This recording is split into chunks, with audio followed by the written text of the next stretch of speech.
오늘은 여호수아서 7장 1절에서 26절까지의 말씀을 한번 보시겠습니다.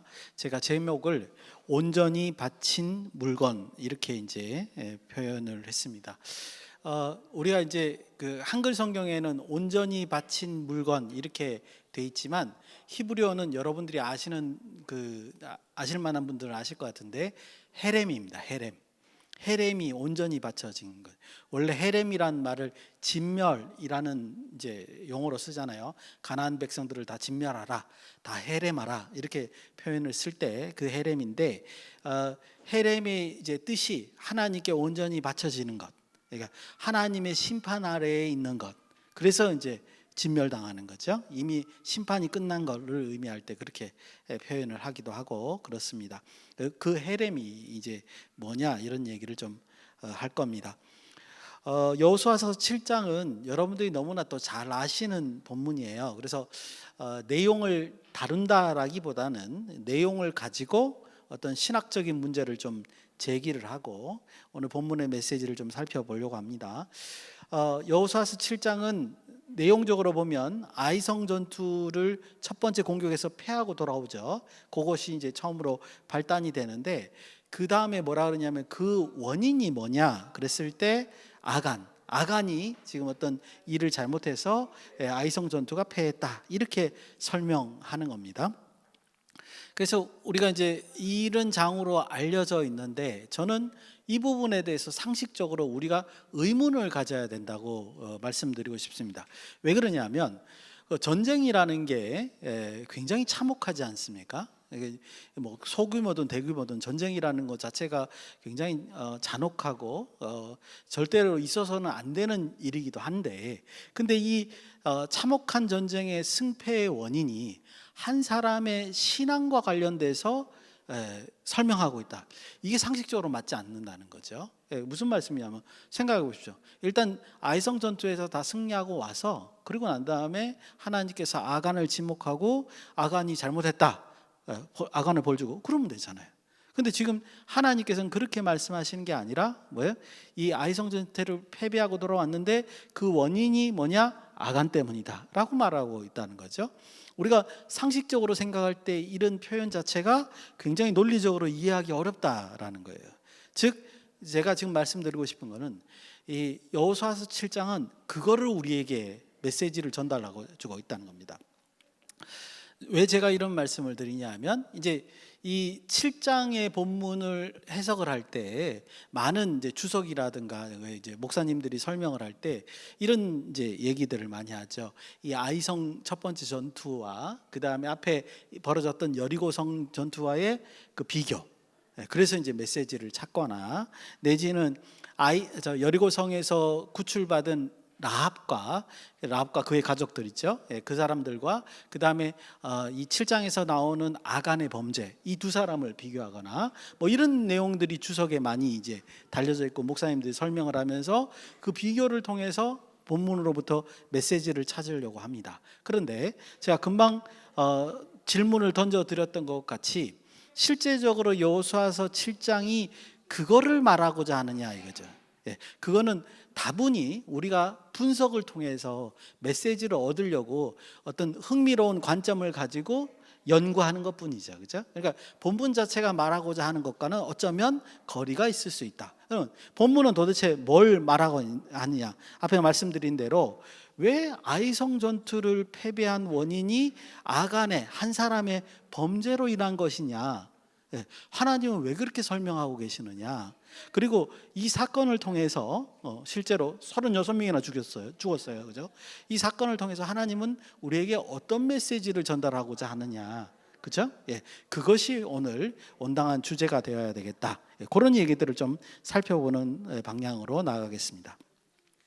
오늘 본문은 세 단락으로 나눠집니다. 첫 번째 단락은 1절에서 5절로 이제 아간의 범죄로 인해서 아이성 전투에 패하고 돌아오는 장면 이게 이제 묘사가 되어 있고요. 두 번째 단락은 6절에서 15절로 이 전투에 패배를 했기 때문에 이제 여호수아가 하나님 앞에 이제 기도하고 하나님이 그거에 대한 응답을 하시고 그러니까 하나님과 여호수아의 대화 장면이 여기에 이제 나타나고요.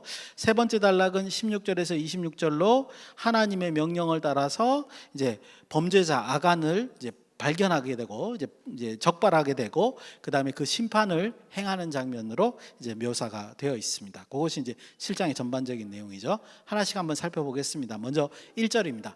1절을 같이 한번 읽고 시작하는 게 좋을 것 같아요. 1절입니다. 시작. 이스라엘 자손들이 온전히 바쳐진 물건으로 말미암아 범죄하였으니 이는 유다 지파 세라의 증손 삽디의 손자 갈미의 아들 아간이 온전히 바친 물건을 가졌음이라. 여호와께서 이스라엘 자손들에게 진노하시니라. 아멘. 예, 1절을 딱 읽어보면요, 이 여호수아 7장 전체를 요약한 어떤 진술 내용으로 보여집니다. 사실상 7장의 내용을 잘 대변하는 내용이기도 합니다. 그런데 저는 앞에서 초두에 말씀드렸던 것 같이 이 내용 중에서 우리가 놓치지 말아야 될 것은 뭐냐면 한 가지 신학적인 질문을 던지고 있다라는 거예요. 여기서 우리는 그걸 발견할 수 있어야 된다라는 겁니다. 도대체 어떤 신학적인 질문을 던지고 있느냐? 한 사람이 범죄한다는 사실이 왜 하나님이 심각하게 노여워하시는 문제가 됐느냐는 거예요. 그냥 그 사람만 벌하면 되지, 그렇죠? 그래서 지금 아이성 전투에 패하게끔 일이 벌어졌잖아요. 이거를 가지고 우리가 이제 이런 제기된 문제를 가지고 우리가 해석을 해야 되잖아요. 그래서 신학자들이 이걸 해석을 했습니다. 원인이 뭐냐? 이런 현상을 우리가 뭐라고 불렀냐? 집단적 책임이라는 거죠. 이거는 그냥 하나님이 갑자기 이렇게 하시는 게 아니라 실제로 율법에 있는 내용이 이런 거라는 거예요. 집단적 책임이라고 하는 것은 무슨 뜻이냐면요, 한 사람이 범죄하잖아요. 그러면 그 집단 전체가 책임을 져야 된다는 거예요. 그 집단 전체가 다 범죄한 사람이 된다라는 거죠. 그래서 그 죄를 없애야 되는 거죠. 여러분, 그 이스라엘 백성들이 가장 무서워하는 게 뭐냐면 죄 가운데 죽는 거예요. 죄가 있을 때 자기가 죽는 거예요. 그걸 가장 싫어해요. 그래서 율법에 의하면 그 집단 전체의 죄인이 발견이 되면 어떻게 해요? 모르면 모를까, 발견이 되는 순간 어떻게 해요?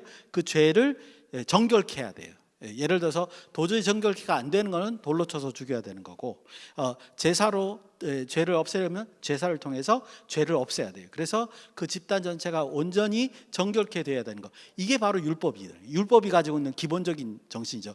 이런 현상을 뭐라 그러는 거예요? 집단적 책임 제도다, 이렇게 말씀드릴 수 있습니다. 여러분들, 그래서요, 지금 그런 관점에서 이 사건을 바라보면 1절의 이 설명이 뭐를 의미하냐면요, 하나님의 진노는 단순히 너희가 죄를 지었기 때문에 이스라엘 백성 전체들에게 짜증을 내거나 불쾌감을 표현하는 그 정도가 아닌 거예요. 그렇게 표현하시는 게 아니라 그 죄에 대해서 즉각적으로 하나님이 반응하시는 거예요. 어떤 식으로 반응을 하셨냐면, 아이성 전투를 하러 갈 때 하나님이 어떻게 하신 거예요? 따라가지 않으신 거예요. 함께하지 않으신 거예요. 그러니까 자기네들끼리 올라갔다가 전쟁에서 패하고 36명이나 죽고 돌아온 거죠. 그렇게 하나님이 직접 반응하시는 거예요. 왜 그걸 확인할 수 있냐면 아이성 전투에서 패배했거든요. 아까 제가 말씀드린 대로 전쟁은 승리하고 와서 한 사람을 벌하면 될 텐데 그렇게 안 하시고 즉각적으로 반응하시고 그들과 동행하지 않으심으로 그들이 전쟁에서 패할 수밖에 없는 그런 상황에 놓이게끔 하셨다는 거예요. 적극적인 반응이라는 걸 우리는 이해를 하셔야 됩니다. 이제 남아있는 거는 뭐냐면 하나님이 왜 이렇게 하셨을까? 그렇죠? 이게 이제 우리 질문이 돼야 된다는 거예요. 그래서 지금 다시 처음으로 돌아가면 1절을 읽을 때 7장에 대한 요약이구나 이렇게 끝내시는 게 아니라 여기에서 지금 뭘 하고 있는 거예요? 신학적인 질문을 던지고 있는 거예요.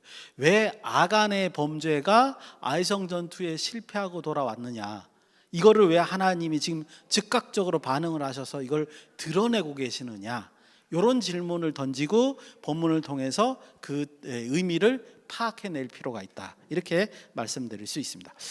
본격적인 내용을 들어가기 전에 한 가지 오해되는 이 첫 번째 단락 1절에서 5절 사이에 많이 오해되는 부분이 하나 있습니다. 어떤 부분이냐면 정탐군들이 정탐을 먼저 하러 갔죠. 갔을 때 뭐라고 그러죠? 와서 한 2, 3천 명만 올라가면 가서 전쟁 치르면 충분히 아이성을 무찌를 수 있겠습니다. 이렇게 보고를 합니다. 그랬더니 여호수아가 그래 2, 3천 명만 올려보내죠. 그런데 결과는 어떻게 됐죠? 36명이 죽고 패배해서 돌아오는 거였어요.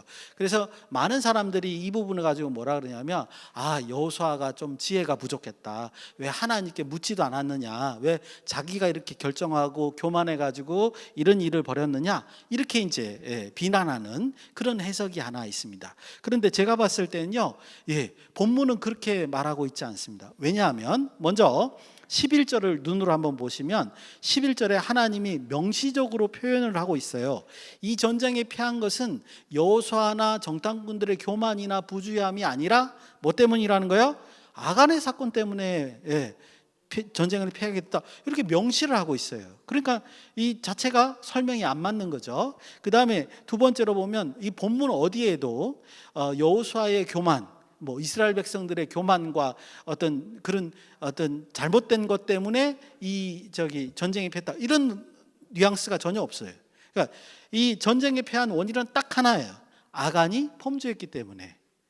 그래서 하나님께서 함께 동행하시지 않았기 때문에 전쟁에 패하고 돌아온 것이다. 이렇게 말하고 있다는 겁니다. 그러니까 그런 이제 잘못된 해석은 우리가 하지를 말아야 되겠다. 이런 말씀을 드립니다.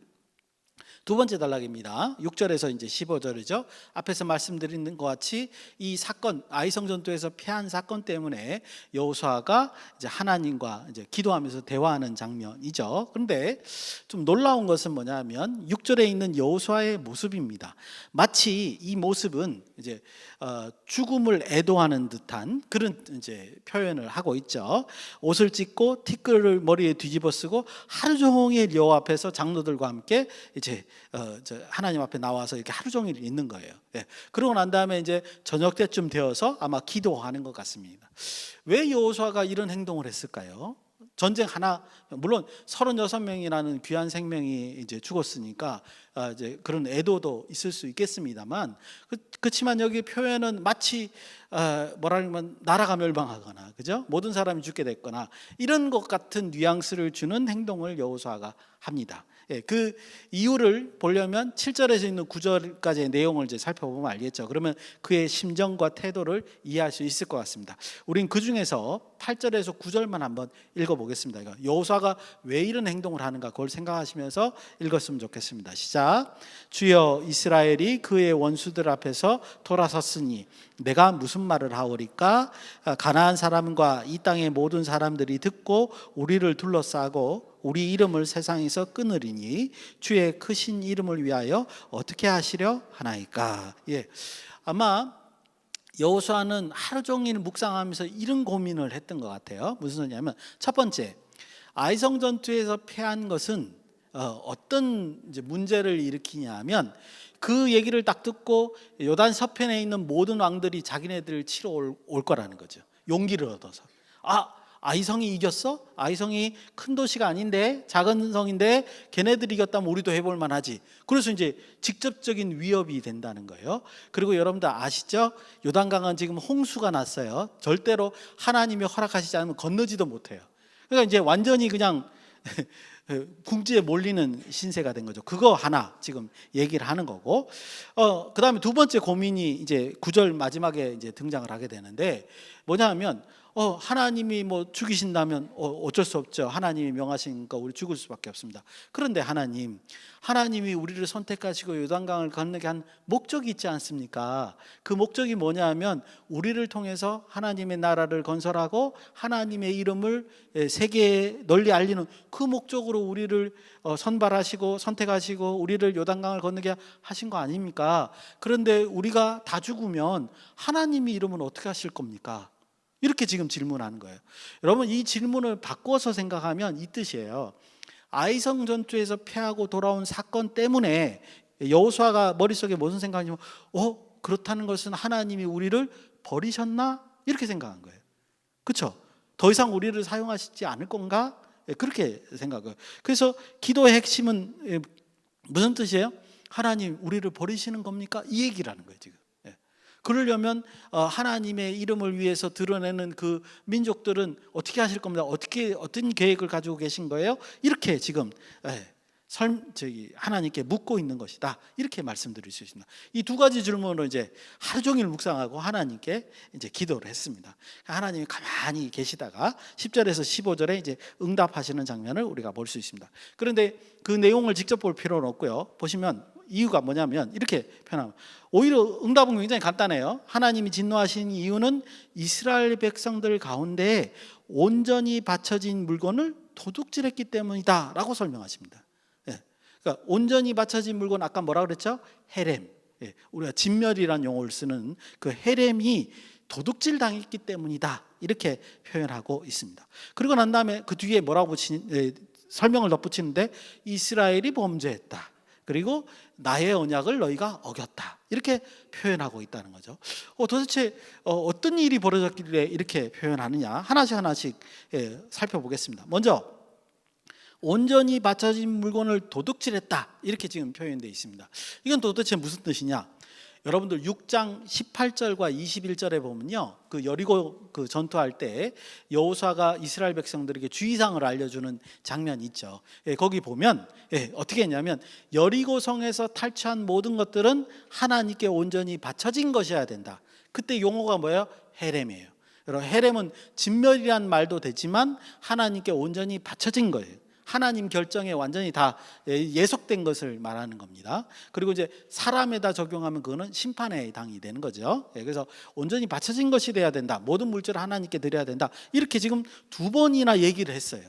그럼에도 불구하고 그것을 누가 가져갔다는 얘기 아니에요. 그러니까 당연히 지금 도둑질 당한 거 맞죠, 그죠? 두 번째, 나의 언약을 어겼다.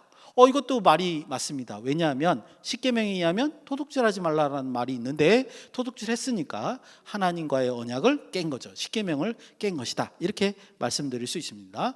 그 다음에 이제 세 번째가 굉장히 중요한데 이스라엘이 범죄했다라고 표현합니다. 분명히 아간이 범죄했지 이스라엘이 범죄한 것은 아니잖아요, 그죠? 아간이 유혹을 해가지고 이스라엘 전체가 범죄한 그런 일이 아니라 아간 혼자 몰래 하나님께 바쳐진 물건을 도둑질한 거잖아요. 그런데 왜 이스라엘이 범죄했다라고 표현하냐? 이건 뭐 때문이라고요? 아까 전에 집단적 책임 때문에 그렇습니다. 그래서 여기서 이 집단적 책임의 개념을 온전히 이해하는 게 굉장히 중요해요. 자, 다시 한번요. 중요한 건 아간이 그렇게 훔쳐서 범죄했는데 왜 하나님은 이스라엘이 범죄했다라고 집단적 책임을 묻고 있느냐라는 겁니다. 그거의 힌트가 12절 하반절에 있습니다. 제가 한번 읽어보겠습니다. 12절 하반절에 이제 중간 이후에 이렇게 표현되어 있습니다. 이는 그들도 온전히 바쳐짐이 된 것임이라. 그 온전히 바쳐진 물건을 너희 중에 멸하지 아니하면 내가 다시는 너희와 함께 있지 아니하리라, 이렇게 되어 있습니다. 자, 두 가지예요. 첫 번째는 뭐냐면 왜 이스라엘 백성들이 온전히 바쳐진 물건이 됐을까요? 그거 하나 이제 우리 해결해야 되고요. 두 번째는 뭐냐면 왜 그렇게 되었을 때 하나님이 다시는 함께 하지 않으실까요? 이스라엘과. 그렇죠? 두 가지 질문을 우리가 해결해야 됩니다.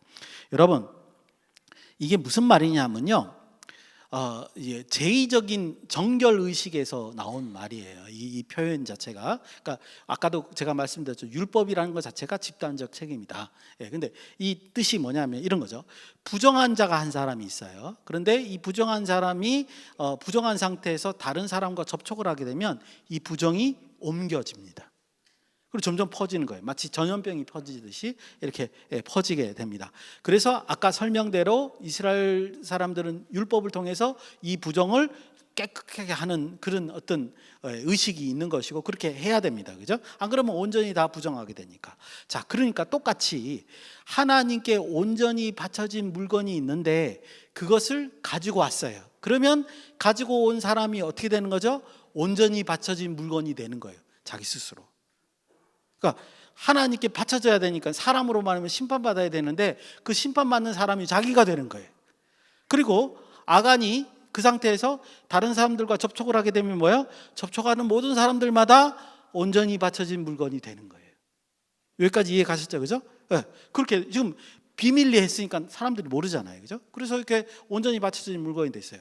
근데 이스라엘 백성들이 많은 사람들이 그렇게 됐을 건데, 부지간에 그런 일이 됐을 건데, 이 사람들이 전쟁하려고 갈 때 하나님이 그들과 동행하시면 어떻게 되죠? 그 자리에서 심판이 일어나는 거예요. 그렇잖아요. 그러니까 하나님이 뭐 할 수밖에 없어요? 같이 동행할 수가 없는 거예요. 그래서 아이성 전투에 하나님이 따라가지 않으신 거예요. 그래서 지들 능력으로 전쟁하러 갔다가 패하고 36명이 죽고 온 것입니다. 하나님이 일부러 전쟁을 패하게 한 게 아니에요. 하나님과 동행하지 않고 자기네 능력으로 전쟁하러 갔는데, 그 작은 아이성 사람들과 전투에도 전쟁 능력이 안 되는 사람들이 이스라엘이었다는 거죠. 그거 확인하고 돌아온 거예요. 자, 그렇게 해서 지금 이제 이 얘기를 하는 겁니다. 여러분들, 그래서 이제 온전히 바쳐진 것과 하나님이 함께 하시지 않은 것, 그래서 그거를 가지고 하나님이 뭐라고 표현해요? 이스라엘이 범죄했다라고 표현한 거예요. 이게 다 묶여져 있는 거예요. 한 사람이 온전히 바쳐진 걸 가짐으로 말미암아 그 사람과 접촉된 모든 사람들이 온전히 바쳐진 물건이 되고, 그렇게 되고, 그래서 하나님이 동행할 수 없었고, 그래서 지금 이스라엘의 상태는 범죄한 상태다, 이렇게 정의할 수밖에 없다는 거죠. 오늘 본문을 통해서 이해하는 것은 그렇게 되는 거라는 겁니다. 마지막 16절에서 26절. 그러니까 이제 뭘 해야 되죠? 원인을 제거해야죠.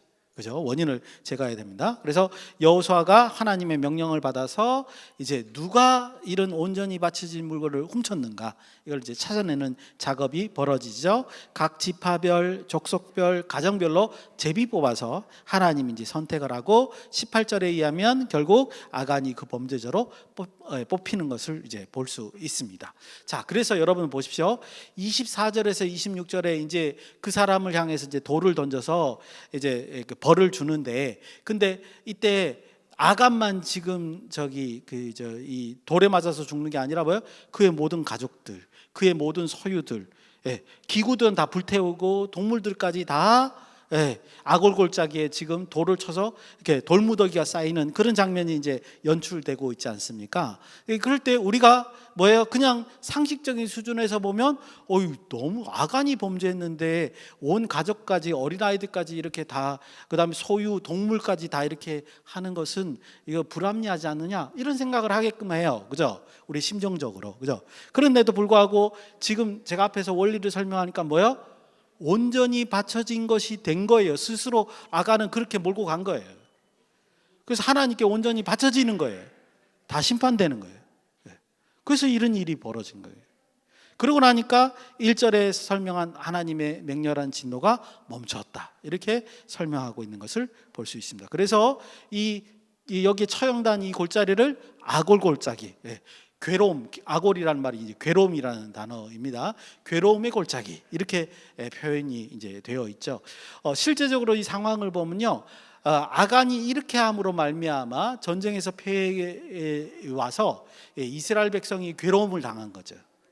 그랬는데 이 괴로움의 원인이 아간이었던 걸 알고 아간을 아골골짜기에서 이렇게 처형을 함으로 말미암아 이제 아간이 괴로움을 대신 이제 모든 책임을 다 지는 그런 방식으로 이 사건이 이제 끝나게 되고, 여기를 아골골짜기다, 이렇게 이제 마무리하는 것을 우리가 볼 수 있습니다. 그러고 난 다음에 이런 죄악이 없어지니까, 물론 여기에는 설명이 없습니다만 아마 이스라엘이 전체적으로 정결 제사를 드렸겠죠. 그러고 난 다음에 이스라엘은 정결케 되고, 그 다음에 이제 아이성 전투 두 번째 치렀을 때 전쟁에 승리하게 되는 그런 결과가 이제 8장에서 이어지는 것이다, 이렇게 말씀드릴 수 있습니다. 이제 짧게 두 가지를 좀 묵상을 해보겠습니다. 하나는 이제 앞에서 제기한 이 집단적 책임이라는 게 뭐냐, 요거에 대한 어떤 신학적인 정리를 좀 한번 해봐야 될 것 같고요. 두 번째는 뭐냐면 요 사건을 통해서 우리가 아주 간단하게 좀 묵상해 볼 것이 있습니다. 그래서 그런 묵상거리 두 가지를 한번 말씀을 드리겠습니다. 첫 번째, 신학적인 거죠. 집단적 책임이라는 것은 도대체 우리가 어떻게 이해했으면 좋겠느냐. 여러분, 이거는요, 이스라엘의 제의적인 정결에 기반을 두고 있는 것을 볼 수 있습니다. 아까 말씀드린 대로 뭐예요? 죄나 부정이 있으면 이스라엘 백성들은 뭐 해야 되죠? 그걸 빨리 제거해야 돼요. 그렇게 전체가, 이스라엘 전체가 정결케 돼야 됩니다. 그 이유는 앞에서도 말씀드린 것 같이 어떻게 돼요? 한 사람이 부정하거나 죄를 지으면 그 부정이 다른 사람, 접촉하는 다른 사람들에게 옮겨지기 때문에 그렇습니다. 그래서 그렇게 되면 결국은 전체 사회가 부정하게 되니까, 그렇게 될 때 하나님은 이스라엘과 함께 하시지 않는 거죠. 그리고 이제 그런 결과가 나오게 되면 당장은 아무 문제가 없는 것 같이 보이지만 어떻게 되는 거예요? 하나님이 함께 하시지 않으니까 더 이상 기적이나 어떤 일을 할 때 하나님의 능력이 드러나지 않는 거죠. 그러니까는 지금과 같은 상태에서, 그 상태에서 이스라엘 백성들이 여리고성을 치러 가면 자기네 능력으로 전쟁하는 거예요. 하나님의 능력으로 하는 게 아니죠. 그런 일이 이제 벌어지고, 그들이 능력이 없기 때문에 아무런 능력이 없어서 패하고 돌아오게 된다. 이렇게 이제 볼 수 있습니다. 그런데 우리가 이 사실을 묵상을 할 때 역으로 한번 생각을 해보면 이렇게 말씀을 드릴 수 있습니다. 하나님의 백성들은 하나님의 기적을 드러내기 위해서 자기들이 특별한 어떤 능력을 발휘하는 것은 아니지만 집단적으로 책임의식을 가지고 꼭 해야 되는 게 하나 있습니다. 그게 뭐죠? 정결케 하는 거예요. 그렇죠? 정결케 하는 거예요. 하나님이 명령한 대로 정결케 유지되는 거, 그걸 반드시 해야 됩니다. 그게 자기들의 특별한 능력은 아니에요, 그죠? 뭔가 수행할 수 있는 능력은 아니에요. 하지만 율법에 의해서 그들은 항상 하나님 앞에 깨끗하게 정결케 돼야 된다, 이렇게 명령을 했기 때문에 그렇게 준비되는 상태가 돼야 됩니다. 근데 그렇게 하면 어떻게 된 거예요? 하나님의 뜻에 따라서 적당한 때에 하나님이 역사하실 때 그들이 도구로 사용되는 거죠. 그래서 기적을 맛보게 되는 거죠. 내가 하는 게 아니라 하나님이 하셔서, 그렇게 말씀드릴 수 있습니다. 이게 이제 성경에 나와 있는 내용이에요. 그걸 우리가 그대로 묵상을 해보면 뭐냐면요, 마찬가지예요. 성도들이 어떻게 정결케 유지될 수 있죠? 현대의 성도들이요, 죄를 멀리함으로써, 죄를 짓지 않음으로써 성도들은 정결케 유지될 수 있습니다. 그랬을 때 뭐야? 하나님이 우리를 사용하셔서 뭐 하시는 거예요? 역사를 드러내시는 거예요. 여러분, 우리가 죄 지으면요 절대로 하나님의 기적을 바라볼 수 없습니다. 그리고 그 죄가 우리 교회 안에서 퍼지면요, 절대로 그 교회에서는 하나님이 역사하지 않습니다. 굉장히 중요한 개념이다, 이렇게 말씀드릴 수 있습니다. 그러니까 기본적으로 죄를 멀리하는 것이 굉장히 중요하다, 이렇게 말씀드릴 수 있고요. 이제 두 번째 짧게 묵상할 거는 뭐냐면, 오늘 본문을 쭉 보니까 이런 생각이 들어요. 하나님의 계획에 기꺼이 순종하는 자들에게 기적이라는 선물을 하나님이 주시는 것 같다는 거죠. 여기서 중요한 포인트는 뭐냐면, 하나님의 계획에 의해서 일이 벌어질 때라는 거예요. 하나님의 계획이 뭔가를 알아야 되죠. 그리고 하나님의 계획이 뭔가를 알았을 때, 그 다음에 두 번째 주목할 건 뭐예요? 기꺼이 순종하는 겁니다. 이때 기꺼이 순종한다는 말은 뭐죠? 동의하는 거예요. 내가 알고 그것을 동의를 해서 그게 상황이 어렵든 좋든 간에, 그죠? 동의하고 순종을 해서 나가는 거예요. 그럴 때 하나님의 기적이 일어나는 것이다, 이렇게 말씀드릴 수 있습니다. 여러분들 본문을 보시면 아간이 아무리 범죄했어도, 그렇죠? 범죄했어도 자기 친족이잖아요. 친족을 이렇게 가족을 두고 돌을 쳐서 죽이는 행위가 쉬웠을까요? 아니에요. 쉽지 않았어요. 그리고 아까도 제가 처음에 문제를 제기한 것처럼 아간이 범죄해서 아이성 전투에 패배했다, 이런 거를 받아들이기가 쉽나요? 상식적으로 쉽지 않죠. 그렇죠? 마치 뭐 한 사람 때문에 이 일이 다 큰 일이 벌어진 것처럼 그렇게 느껴지잖아요. 그럼에도 불구하고 이스라엘 백성들은 어떻게 한 거예요? 하나님의 이 말씀을 믿고 하나님의 명령대로 기꺼이 순종하면서 행위를 했던 거예요. 그럴 때 하나님의 역사가 그들의 삶을 통해서 드러나는 거예요. 그리고 그걸 온전히 믿은 거죠. 믿고 행한 겁니다. 굉장히 중요한 거예요. 기꺼이 행한 거죠, 그죠? 그랬을 때 그 다음 아이성 전투가 승리하게 되고, 그리고 이제 여러 가지 기적들이 그들의 삶 속에 선물로 받게 되는 것이다, 이렇게 말씀드릴 수 있습니다. 그래서 이런 방식이 우리 성도들이 축복을 받는 방식이지 않을까, 그렇게 생각합니다. 어떤 방식이요? 하나님의 계획을 알고 그 계획에 기꺼이 순종하는 방식. 이것이 하나님으로부터 축복을 받는 방식. 이게 성도들이 받는 축복의 방식이다. 이렇게 말씀드릴 수 있겠습니다. 그래서 바라기는 저와 여러분이 죄로부터 멀어짐으로 스스로 정결케 유지하시고 하나님의 놀라운 계획에 철저히 순종함으로 우리의 삶에 기적을 선물 받는 저와 여러분이 되시기를 예수님의 이름으로 축원드립니다.